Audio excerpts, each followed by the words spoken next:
Nako, bago natin balikan ang giringan nitong magnanay na ito, Mayet, Christine, mabuti pa ipakilala na muna natin ang isa pang nanay din, ang ating celebrity Uzi ngayong gabi, si Mosang. Magandang gabi. Hi. Pare, naloka ako. Siyempre, tatanungin na kita. Kay Mother. Walang tuldok, pero sana ngayong gabi matuldokan natin. No? Walang tuldok si Mother magsalita. Pero anong masasabi mo sa talagang issue nila?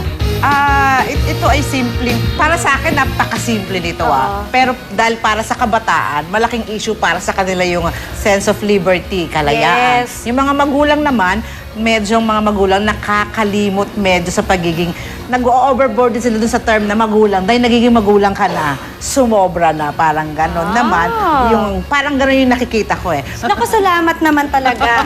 Eto, makikinig ang lahat dito sa mga malalaman natin dahil importante ang mga mangyayari sa susunod. Dahil ang sabi ni Christine, uulitin lang natin ang sinabi mo, Christina, itong si Jezebel ay umiepal at saka sipsip. Bakit mo nasabi na ganun siya?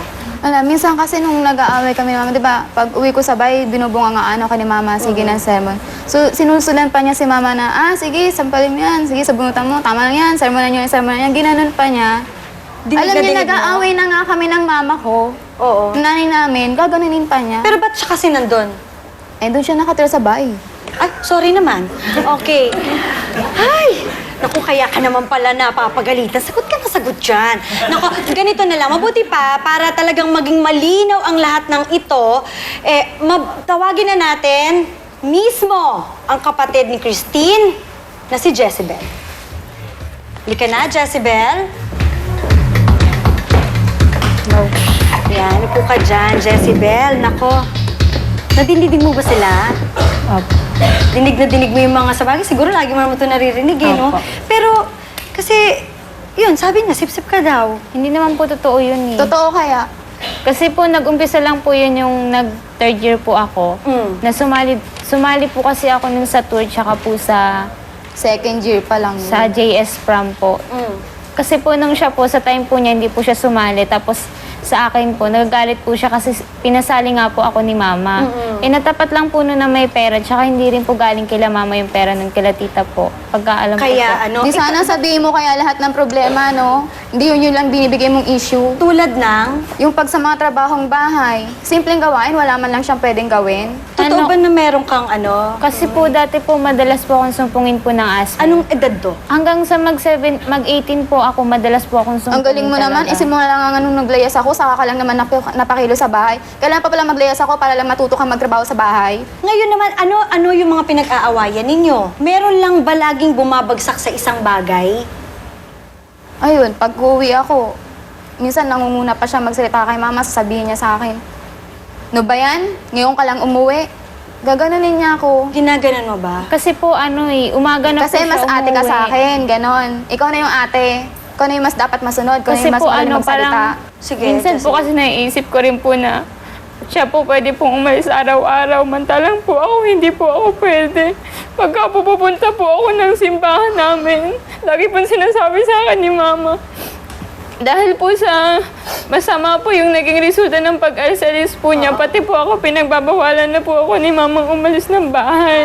Kaya, Jezebel, mula noong nangyari yung sa prom, hindi na kayo ulit naging close? Opo, kasi po pagka po may hihingin lang po konti kay Mama, lagi niya na pong babalik po yung dati na sabi niya, papayagan na naman daw ako kasi sa prom, ganyan, pinayagan ako. Kaya, Iba naman, lagi parang- naman talaga. Ultimo nga sa mga field trip, diba? Ni ultimo nga rin yung kahit nung elementary pa lang ako, may practice kami sa school. Kasali ako sa sayawan. Tapos hindi ako pinasama ng practice. Bakit?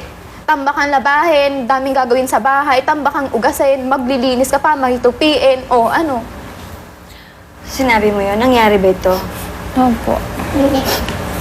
Anong ginawa mo nung time na yan? Hindi pa po ako nung naglalabay, si ate lang po. Hindi mo ba naisip na gumawa ng mga paraan para matulungan yung kapatid mo? Kasi rin po madalas Madalas nga po kasi akong atakihin ng hapo. Kaya Oo nga, madalas ka nga konti lang atakihin ng po- hapo, pero hindi naman lahat ng trabahong bahay pwede kang atakihin. Parang konting gawain lang po sa bahay. Sinusumpong na po talaga ako.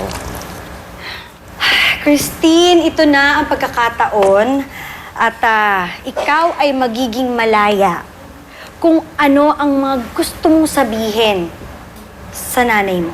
Sabihin mo na ngayon, kausapin mo siya. Ma, ayoko yung lagi mo akong sinisermonan.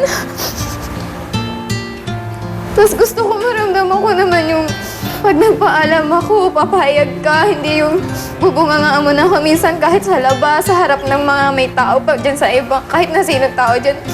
Sasermonan mo ako, sabi mo, ayan, si Nina, tamad-tamad yan. Ang tamad-tamad ba nun? Simula pagkabata ako, kumikilos ako sa bahay, lahat ng iutos niyo, ginagawa ko. Sinusunod ko, kahit paminsan ayoko, tulad na lang sa kapatid ko. May assignment ako, may project ako, meron din siya. Mas uunahin ko pa yun sa kanya. Pero sabihin niyo, wala akong kwentang anak.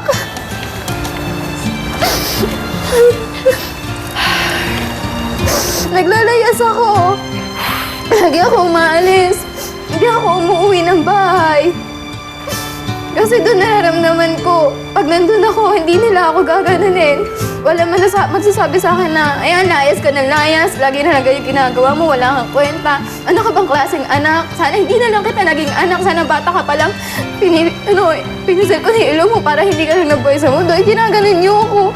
Anak niyo naman ako, bakit ganon?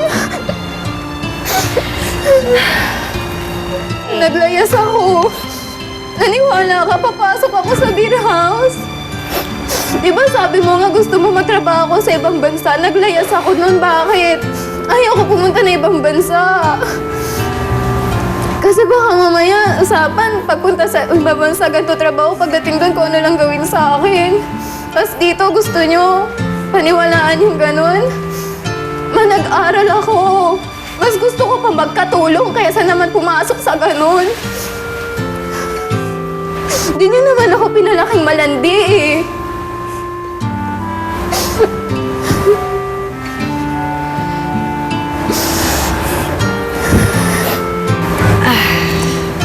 Mayet, ngayon narinig natin lahat ng mga ikinasikip ng dibdib ni Christine. Bibigyan kita ng pagkakataon na mailabas ang saloobin mo at gagawin mo yan sa pagbabalik ng personal. Si Nene, pinampong sa amin yan. Maliit pa, isang buwan pa lang pinampong sa amin. Kilala mo ba si Christina? Alin siya?